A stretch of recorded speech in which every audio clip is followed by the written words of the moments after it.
दोस्तों। गुरुर्ब्रह्मा गुरुर्विष्णु गुरुर्देव महेश्वरा, गुरुर् साक्षात् परब्रह्म तस्मै श्री गुरुवे नमः। सर्वधर्मान् परित्यज्य मामेकं शरणं व्रज, अहं त्वा सर्वपापेभ्यो मोक्षयिष्यामि मा शुचहम्। नमस्कार महानुभाव।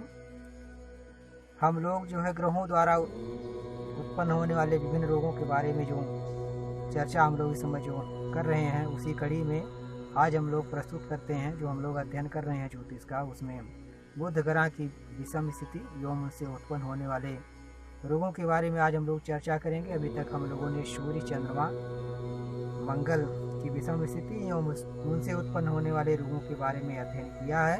अब हम लोग जो है बुध की विषम स्थिति एवं उनसे उत्पन्न होने वाले रोगों के बारे में अध्ययन हम लोग करेंगे। तो सब जो है आइए जानते हैं। ये हमारी जब भी कोई जातक पैदा होता है, जातक या जातिका, तो ये लग्न बनती है।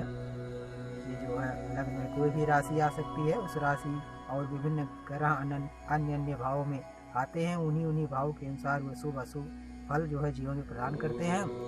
तो अब हम लोग जो है जो ग्रहों द्वारा बनने वाले रोगों के बारे में, उत्पन्न होने वाले रोगों के बारे में जो अध्ययन कर रहे हैं जिस कड़ी में, उसी कड़ी में आज हम लोग बुध द्वारा बनने वाले रोगों के बारे में अध्ययन करेंगे। सबसे पहले ये जानते हैं कि बुध रोग कारक कब होगा, बुध की स्थिति कुंडली में विषम कब होगी। जब ये कुंडली में विषम स्थिति होगी तभी ये रोग उत्पन्न होते हैं, अन्यथा होते नहीं हैं। तो आज आइए हम लोग अध्ययन करते हैं। सबसे पहले जो है ये बुध जो है की विषम स्थिति क्या है। तो बुध हम जानते हैं कि बुध जब भी मीन राशि में होता है तो नीच राशि का बुध होता है, और जब बुध राशि का अगर बुध हो तो वो पंचम में हो, अष्टम में हो और 12वें भाव में हो, यहाँ तक कि उस समय 9वें भाव में भी हो, तो भी बुध जो है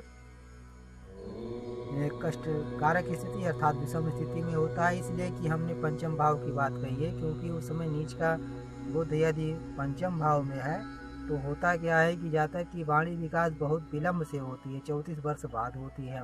अगर यही हाल अगर नीच राशि का बुध अगर 9 भाव में हो तो भाग्य भी 34 वर्ष बाद ही खुलता है। 7म भाव में हो तो 34 वर्ष बाद ही भाग्य उदय होता है। तो ऐसी स्थिति में यदि नीच का बुध है वह अन्य भाव में, जबकि हमने 8वें भाव की बात कही है, 12वें भाव की बात की है, 9वें भाव की बात की है, पंचम भाव की भी बात कही है, इन भावों में विशेष करके हो अपनी नीच राशि में हो तो विभिन्न प्रकार के कष्ट देता ही देता है।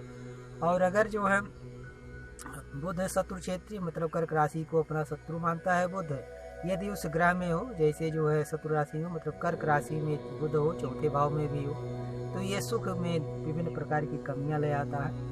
ऐसे ही बुध मतलब कर्क राशि में है बुध और शनि के साथ 2य भाव में, 5वें भाव या 12वें भाव में हो, तो 12वें भाव में अगर ये रहेगा, शनि जो है यहाँ पर रहेगा, तो शनि भी कर्क राशि को अपना शत्रु ही मानता है। बुध और शनि दोनों ही शत्रु राशि में होंगे, और अगर शत्रु राशि में होगा उस समय बुध लग्नेश होगा, लग्न का मालिक होकर के 12वें भाव में होगा। इस प्रकार से जातक हमेशा विभिन्न रोगों से मतलब जलीय रोगों से, चंद्रमा जैसे रोगों से हमेशा पीड़ित रहेगा। और शनि भी वहाँ पर है, इसलिए ये जो है काफ़ी कष्ट यानी कि जो है अगर अन्य ग्रहों की स्थिति अच्छी ना हो, शुभ ना हो, तो ये विभिन्न प्रकार के बहुत सारे रोगों को एक के बाद एक रोग उत्पन्न होते रहते हैं, ऐसी स्थिति में पहुंचा देता है। चलिए अब हम लोग जो है एक दूसरी स्थिति देखते हैं कि जब बुध है और शनि एक साथ 2य भाव में जबकि कर्क राशि में हो, तो आप जानते हैं कि 2य भाव से धन भाव, ससुराल भाव, वाणी भाव, नेत्र भाव का आदि का विचार किया जाता है। अब 2य भाव में जब बुध है और शनि एक साथ में है, शत्रु राशि में है, तो वैसे जातकों की वाणी विकास भी कम होता है, धन हानि होता है, ससुराल पक्ष में लगातार नुकसान होते हैं, बहुत सारी समस्याएं उत्पन्न हो जाती हैं। इसलिए जो है यह भी एक कष्टकारक स्थिति होगी। शनि और बुध कर्क राशि के साथ 5वें भाव में हो तो जातक या जातिका का दिमाग नहीं काम करता है, पढ़ने लिखने में कमज़ोर होते हैं, लगातार जो है उनके उन्माद भरा रहता है, पागलपन सा छाया रहता है। यदि 12वें भाव में हो तो ये पहले ही बताया गया कि काफ़ी कष्ट हमेशा दौड़ते दौड़ते बीतता है, जीवन अस्त व्यस्त हो जाता है। बुध और राहु का योग 7वें भाव में हो तो आप जानते हैं, हम सभी लोगों ने अध्ययन किया है कि 7वां भाव वास्तव में विवाह का भाव होता है, यहाँ पर यदि बुध और राहु एक साथ आ जाए, अब बुध और राहु 7वें भाव में है, विवाह भाव में है, तो बुध तो वैसे भी 34वें वर्ष में खुलता है। अगर उस समय 7वें भाव में बुध और राहु हो, कोई अन्य ग्रह शुभ ग्रहों की दृष्टि अगर 7वें भाव में न पड़ रही हो, तो ऐसे व्यक्ति जो है नपुंसकत्व को प्राप्त कर जाते हैं। इनकी जो है शादियाँ नहीं होती, विलम्ब से होती है, बहुत देर में भाग्योदय होता है।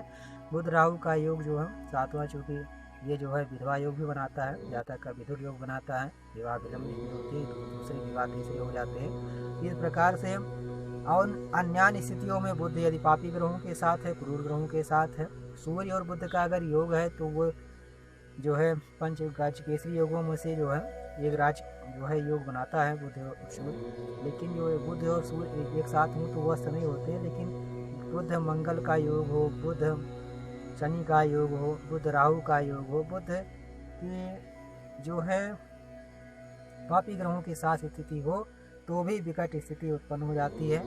जब भी जो है सूर्य पापी ग्रहों बुध पापी ग्रहों के साथ हो, पापी ग्रहों की दृष्टि प्राप्त कर रहा हो, या जो है उनके साथ जो विभिन्न प्रकार के भाव हैं जो अपनी नीच राशि में भी हों, तो इस प्रकार की जो भी स्थिति जब बनेगी, बुध भी जब कमजोर होगा, तो आइए हम लोग देखते हैं कि वो कौन कौन से रोग हैं जो उत्पन्न होता है। तो सबसे पहले हम लोग ये देखते हैं कि बुध चूँकि वाणी का कारक है, जितने भी जो है बुध की आपने भाव को देखा होगा, पढ़ा होगा कि बुध से क्या क्या विचार करते हैं, तो वाणी का विचार करते हैं, अनुसंधान का विचार करते हैं, गणित का विचार करते हैं, उनकी बोलने की शैली जो है, रहने सहने की शक्ति और उनका दिमाग कितना काम कर रहा है, इन सब चीज़ों के बारे में हम लोग जो है अध्ययन करते हैं। बुध के भाव को, बुध के क्या जो है कुछ किन किन चीज़ों का विचार किया जाता है। तो अगर बुध की स्थिति कमज़ोर हो तो मूक बधिरता, वाणी नहीं होती है, बधिरता आ जाती है, नपुंसकता आती है। पहले भी कहा गया जो है कि बुध जो है ये 7वें भाव में राहु का योग बनता हो तो नपुंसकता, अजीर्ण, नस की बीमारी, अजीर्ण, शक्तिहीनता, आमाशय की पीड़ा, वायुजन्य रोग, हृदय गति रुकना, उन्माद, भ्रांति, गले या नासिका के रोग, मिर्गी, चर्म रोग। यहाँ सबसे महत्वपूर्ण ध्यान देने वाली बात यही है कि सूर्य की बुध की जो है ये जो शरीर का ये ऊपरी हिस्सा जो चमड़ा है, इनसे बहुत संबंध रखता है। यदि बुध लग्न में हो, किन्हीं अन्य भावों में यदि बुध नीच का हो तो वो संभव है कि चमड़े का रोग दे सकता है, लेकिन यदि लग्न में नीच का बुध हो तो ऐसी स्थिति में तो वो चमड़े का रोग देता है। नहीं अगर चमड़े का विशेष सफ़ेद वगैरह दाग नहीं होते तो वैसे भी चमड़ा हमेशा जो है निकलता रहता है। और अगर नीच का यहाँ पे शनि बुध लग्न में है और कष्ट भाव में चंद्रमा है, चंद्रमा पीड़ित है, तो ऐसे समय में सफ़ेद दाग तो होना ही होना होता है। उसका निवारण के लिए जातकों को जो है चंद्रमा के 44,000 मंत्रों का जाप और भगवान जो है सूर्य, भगवान भोलेनाथ के जो है भी अधिष्ठान देवता है, 1.25 लाख मंत्रों का जाप करने से, और जो है काल भैरव के मंत्र का जाप करके चंद्रकांत मणि धारण करने से वो रोग ठीक होते हैं। तो चर्म रोग आदि उत्पन्न होते हैं। ये जो बुध की जो है स्थिति की नाती यदि पाप ग्रहों से युक्त बुध है तो और भी स्थिति होती है, बच्चे तुतलाते रहते हैं, हिस्टीरिया, बेहोशी, सपने जो है बड़े दुष्ट सपने आना, सन्निपात, शंका की अधिस्थिति, वाणी अंगों में दोष हो जाए, ओष्ठ चालू जीभी और स्वर यंत्र की खराबी हो जाए, संगड़ी, पेचिश, अतिसार आदि प्रकार के रोग जो हैं बुध की पाप ग्रहों से युक्त अथवा पाप ग्रह के साथ अथवा ये जो आपकी विषम स्थितियाँ बताई गई हैं इनमें होने से ऐसी स्थिति उत्पन्न हो जाती है। अगर बुध की विषम स्थिति है, उनसे उत्पन्न ये रोग हैं, तो इन रोगों के निवारण के लिए ज्योतिष शास्त्र में कुछ उपाय बताए गए हैं। आइए हम लोग उनका अध्ययन करते हैं कि वो कौन से उपाय हैं जिनका करने से ये जो बुध द्वारा जिनके जो रोग हैं वो दूर हो जाते हैं।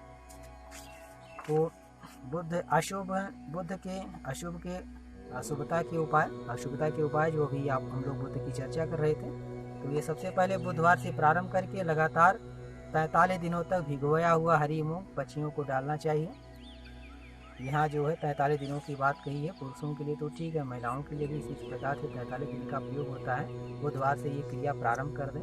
समय आने के पहले थोड़ा सा चावल दूध में धुलकर रख लें और फिर जो है बाल धोने के दूसरे दिन जिस दिन समय आया उसके एक दिन पहले तक की गणना मान्य होगी। उसके बाद जो है बाल धोने के दूसरे दिन यह क्रिया जब चालू होगी तो उसके पहले वाले दिन के दूसरा दिन होगा। इस प्रकार से 43 दिन पूरा करें।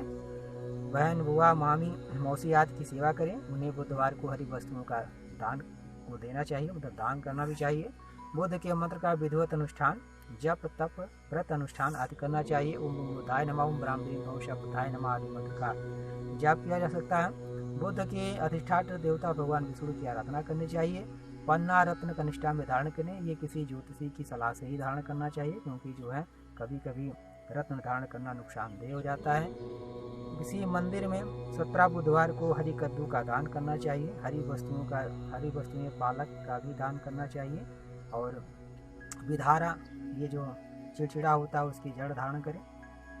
अन्य जो है उपाय करने से बुध के द्वारा जनित विभिन्न प्रकार के जो रोग दोष हैं उनका निवारण हो जाता है। नमस्कार।